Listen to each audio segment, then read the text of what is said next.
When I decided that I was going to do a video on Dear Esther, I was bold, brash, and I felt like I could take on the world. But then I realized that when recording footage for the game, the core gameplay loop consisted of this. It is a straight line to the summit, where the evening begins to coil around the aerial and squeeze the signals into early silence. The bothy squats against the mount to avoid the gaze of the aerial. I too will creep under the island like an animal and approach it from the northern shore. Well, shit. I don't really know how to tackle this video, I guess. Dear Esther doesn't really have any core systems or complex gameplay mechanics I can complain about. It's just walking. All the time. I guess I could try to do a story analysis. Maybe a theory video? I guess the story analysis would be best considering that it's the only thing that keeps me coming back to this game, aside from the music. I mean, it's definitely not this. It is a straight line to the summit, where the evening begins to... Oh shit. Did I just call Dear Esther a game? Yeah, Dear Esther's a game, kiss my ass. I know people love to hate walking simulators, but there's a really easy solution to not getting angry over them. Don't play them. I don't mind walking simulators, honestly. I enjoy a good relaxing stroll through a beautifully rendered locale while a sad British lad or lass mumbles sweet nothings into my ear about the futility of existence or how fickle the human condition is every once in a blue moon. But there's a fundamental thing that your walking simulator needs to have in order to make a case for its existence. If your story sucks big dungus, don't even bother making the game.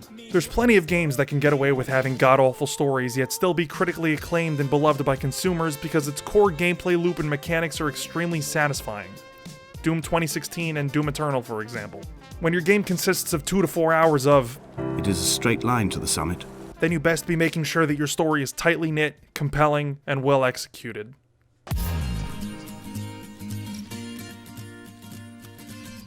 While the story is the main draw of Dear Esther, the game manages to excel in other aspects as well. When you first start up the game, you'll notice that it's breathtaking. Dear Esther was originally a source mod that came out back in 2008. The 2012 version we're playing now is a remake. While most of the stuff from the original mod aged pretty well, like the music and narration, the visuals, didn't. However, the mod manages to still emulate a specific atmosphere bolstered by its memorable setting. I have a real soft spot for port towns and villages that look, sound, and feel like something out of the works of Stephen King or Lovecraft. Dear Esther nails the aesthetic of a Scottish island lost to time and only inhabited by a few isolationists at any given time. The island itself is the star of the show here, and it's brought to life by some excellent foliage density and superb lighting. It may not be the most impressive thing today, but for 2012 it was a really good-looking game. The texture work on the mountainsides and valleys leave a lot to be desired, but the art direction and sheer detail put into the map more than makes up for it. Each one of the 4 levels in the game are distinct and bring their own visual flair. My 2 favorites are the caves and shoreline levels. The caves are self-explanatory for their beauty, and the lighting and abstract coloring really sell the otherworldliness and essence of the island. And the shoreline really accentuates the horror, yes, horror, aspect of the game as well, while still retaining the overwhelming sense of melancholy the game's tone defaults to at the start and keeps until the end. Dear Esther is a game that revolves around both physical and mental isolation, and the environments do a great job with overwhelming you with a sense of utter seclusion, displacement, and oddly enough, familiarity, at least physically. As a player, this island, while grounded in reality, feels like someone else's reality, and as you piece together the story, that last part rings eerily true. Throughout the island, you'll find little environmental details, like drawings, shrines, and small houses referred to as bothies, by the overwhelming amount of limey bastard this game has all over it. In these houses, and to a larger extent, the drawings and shrines, you'll find some excellent environmental storytelling that we'll belly flop into later. This extends to the map design as well, which is nicely laid out with shortcuts that lead back into the main path when you want to go off exploring, which is always extremely appreciated considering you walk like you've been time-sharing with Annie Wilkes. In the mod, there was really only one set way that you could get to the end. In the remake, there's loads of optional areas to explore that further flesh out the story and reward you with newly recorded narration, so it's nice that there's more of an incentive to explore this time around. Another neat little thing that I really enjoy is that you can see a lot of the things that the narrator mentions in his narration on the island. Again, can't praise the visual fidelity and map design enough. Really fantastic work here. This also extends to the sound design. Wholeheartedly recommend playing this game with headphones, because the sound in this game is finger-licking good.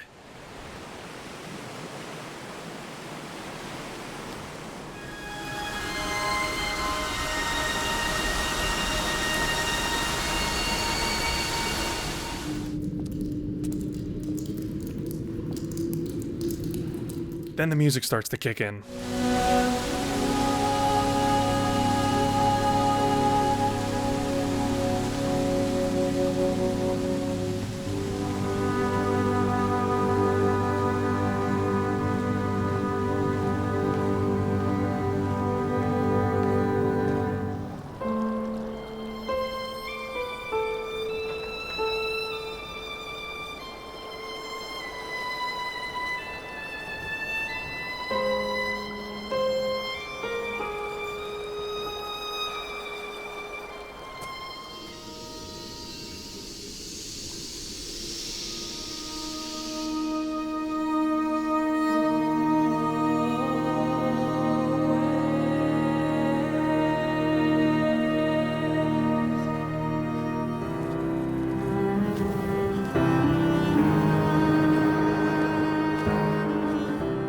I wouldn't be lying if I said that this was one of my favorite video game scores of all time. Back when Dear Esther was a mod, there was only maybe like 4 tracks in the entire mod, one for each level.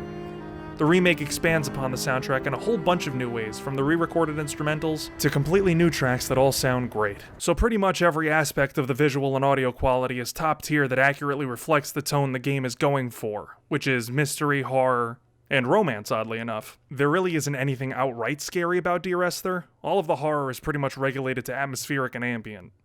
The horror comes from the mood and the story, really, but it ends up coming across as more tragic than scary. Oh, and there's ghosts. Yep.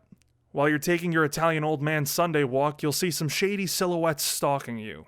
They're harmless and they'll never jump scare you or even come within 1.5 miles of you, but they're there. More so for a story purpose than an outright horror purpose. So I feel like we've been beating around the story bush for a while now, so I guess it's time we finally tackle this bad boy. So this is kinda gonna go deeper than I usually do in terms of analyzing the story. The nice thing about this story is that a lot of it is left open to interpretation. So this is essentially going to be my interpretation of the story and an analysis thereof. You may have a totally different outlook on it, and that's totally fine, but my interpretation is obviously the be-all end-all. This is a Dear Esther channel now. I'm a Dear Esther YouTuber. Any other Dear Esther YouTuber can make like a banana and suck my goddamn dick.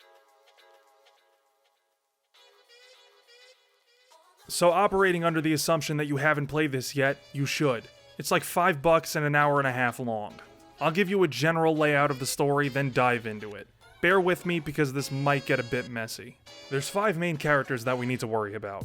The narrator, the protagonist of the story and Esther's husband, who becomes infatuated with a small Hebridean island off the coast of Scotland. He's visited and lived on this island an indeterminate amount of times. Esther, the narrator's wife who dies in a car crash. It's implied that she was pregnant at the time. Her overall presence in the story can be defined by this image. Jakobsen, a hermit who lived on the island that the game takes place on in the early 1700s. He was a shepherd who was the only inhabitant of the island for the entirety of his life before succumbing to frostbite. He made the island his own during his lifetime. Donnelly, a writer who visited the island in the late 1800s and recorded his experiences there. At some point during his time on the island, he contracted syphilis, and as a result, his writing became more and more fragmented and incoherent, making his resulting book unreliable. After going home, he dies shortly after. Paul, the man who hit and killed Esther in a drunk driving accident. Paul is a medical consultant that was working on a new antacid that ended up being successful. The narrator mentions that he went out with his colleagues for drinks to celebrate and ended up drunk driving and killing Esther. We don't know this for a fact. At some point between the crash and the game, the narrator visits Paul for an unknown reason, and Paul gives him a mug with chemical symbols on it. So sometime before the events of the game, the narrator and Esther are driving on the Sanford Junction at night when Paul crashes into them. It's not specifically known if he was drunk or not, because the narrator's narration becomes fragmented and more incoherent as the game progresses. Esther dies and the narrator spirals into depression and madness. He starts reading a book by an author named Donnelly, who describes an isolated Hebridean island off the coast of Scotland that has weird customs of dealing with tragedy and isolation. The narrator obsesses over this island and eventually visits it, multiple times, and starts carving his past into the rocks. He scrawls pictures of car batteries, alcohol formulas, and quotes referencing the siege of Damascus. He essentially makes the island his home, and his own possession, much like Jakobsen did back in the 1700s. The overall story is told in fragments that the game plays at random in order to accentuate the narrator's deteriorating mental state, which I guess offers up a sense of replayability in order to get all the voiceover segments and see the little environmental details that change over multiple playthroughs. Throughout the rest of his life, the narrator wrote Esther letters, and then went to the island and folded them up into little boats and released them into the sea, maybe as a form of closure, or letting go of Esther. But they never made it past the bay, resolving to just sink. A kind of heavy-handed but apt metaphor for the narrator's handling of grief. It's not confirmed if he's reading these letters to us or not. He mentions a lot of the things that we see on the island, like the bothies, the quotes of Damascus, and the fact that he lived there for a while revisiting the mainland to do certain tasks like visiting Paul and checking to see where the exact location of the accident was on the Sanford Junction. Then, when he received no closure, he came back and resigned himself to dying. I have run out of places to climb. I will abandon this body and take to the air. Which is where we are now, playing his final trek across the island, looking at the spoils of his new kingdom. Yeah, so in case all of that wasn't sad and tragic enough, you're essentially playing a man's beautifully narrated suicide note. While Dear Esther relies heavily on the excellent narration provided by Nigel Carrington, its environmental storytelling does most of the heavy lifting, which is a good thing. Just to get this out of the way, voiceover in any form of media should be there to elevate the story and provide context, not tell the story itself. A great and famous example of this is the theatrical cut of Blade Runner, with Harrison Ford wanting to be anywhere but the VO booth. I'd quit because I'd had a belly full of killing. But then I'd rather be a killer than a victim. Dear Esther does a great job of using voiceover to supplement the events on the island, and provide insight into the narrator's psychosis. Dear Esther's environmental storytelling is great to the point where the story could be directly told without the voiceover, but it wouldn't have the same impact. Some examples include when the narrator is talking about how the old inhabitants of the island used to cut 2 parallel lines into the rock to signal for help at passing ships, or to ward them off because of an onshore plague. Then near the end of the game you see a cliffside that has a startling amount of white parallel lines carved into it. Another moment is when you're in the bothy that the narrator was staying in, and you see a mug that Paul gave the narrator, and you can also see a picture of an ultrasound, with a bunch of cracked eggs next to it, implying that Esther was pregnant. Or, how about the shrine of car parts built next to the bay with all the sinking letters in it? There's a lot here to glean over when piecing together the story of the narrator losing his goddamn mind, but it all serves a purpose and never feels intrusive, albeit a tad hard to believe sometimes. What's interesting about all of this is the narrator himself and his slipping grip on reality, which is really where this story excels. The narrator and the island work in tandem in order to tell the story. I've mentioned before that he's an unreliable narrator, and it shows as he slips between different perspectives. There is no other direction, no other exit from this motorway. Speeding past this junction, I saw you waiting at the roadside, a one last drink in your trembled hands. From the start of the game, the narrator shifts between the perspectives of Donnelly, Jakobsen, and Paul. But what I really love about this is that each character in the story is directly representative of the narrator himself. Jakobsen is a manifestation of the narrator's desire for isolation, and follows Jakobsen's self-isolationist mantra, making the island a representation of his own state, planting roots there. Donnelly is the narrator's fragmentation, an incohesive mess caused by syphilis that tells a story that may or may not be real, events that may have been true or completely fabricated. The narrator has untreated kidney stones and a broken femur, which is likely, along with the painkillers he takes, causing his incoherency. However, Donnelly's affliction leads him to an untimely death. Paul is the narrator's guilt over losing Esther. Like I said before, we have no idea if Paul was actually drunk. The guilt of accidentally killing someone alone could make someone spiral into a deep depressive and madness-induced existence, one which the narrator singularly exists in. Who is the narrator exactly? Is he Esther's husband? Are Paul and the narrator the same person? Or are we just one of the nameless spirits consigned to the island to watch the story of broken men make their journey to the island to live and die? There's a lot of theories that Paul and the narrator are the same person, and that the narrator is actually all of the characters speaking from their own perspectives. I'm personally of the belief that the narrator is a singular person that projects the things that he has experienced and learned about into his narration, and creates a fantasy around that. The writings of a troubled man that sees no end to his torment. So he creates a world both literally and figuratively that encompasses the biblical failings of the city of Damascus, a car crash that realistically was just an accident and not some drunk driving hit and run, and the dangers of technology, and the vice grip that it holds as it only brings misery. All things that have an unceremonious ending, violent and monumental. This may be reaching, but I also think Dear Esther is a story about the dangers of technology as well. The game doesn't preach about technology being dangerous and awful for us. The game lets the narrator do the talking. The bothy squats against the mount to avoid the gaze of the aerial. I too will creep under the island like an animal and approach it from the northern shore. Remember, we're only experiencing what the narrator tells us. The game doesn't tell us that technology is bad, the character of the narrator does. It's kind of like listening to your drunk uncle at Thanksgiving talking about how chemtrails is just gaseous 5G. For starters, the narrator arrives on the island in a rowboat. As we walk through the island, no technology is to be found, aside from a large radio tower that constantly flashes a red light in the distance. It's clear that the narrator has a distaste for technology, as he uses lanterns and reads quite a bit. Esther also died in the car that he was driving, so there's a guilt factor in there as well. Finally, as the narrator makes his final ascent to the radio tower, scrawlings of the siege of Damascus are shown, a city that was befallen by technology that it couldn't defend itself against. The narrator climbs the radio tower and throws himself off of it, killing himself on the only piece of technology on the island, but of his own accord, unlike Esther, who didn't have a choice in the matter. Which brings us to the ending.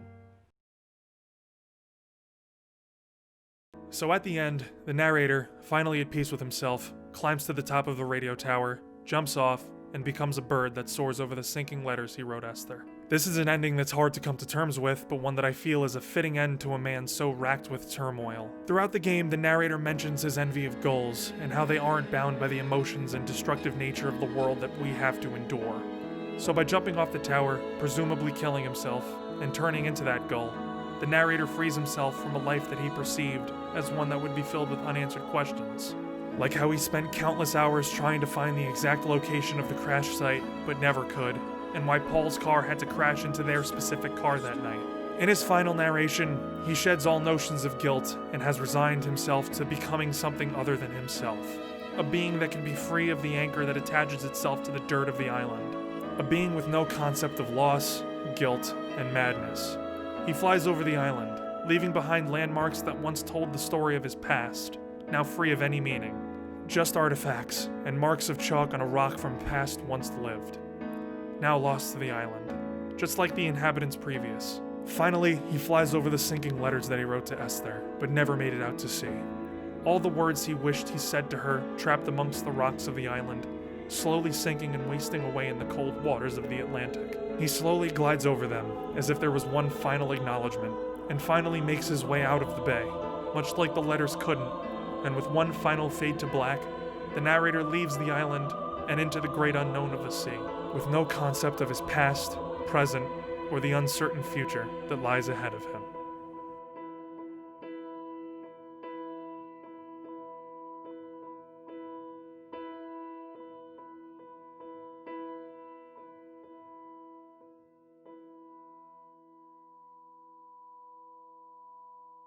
Come back.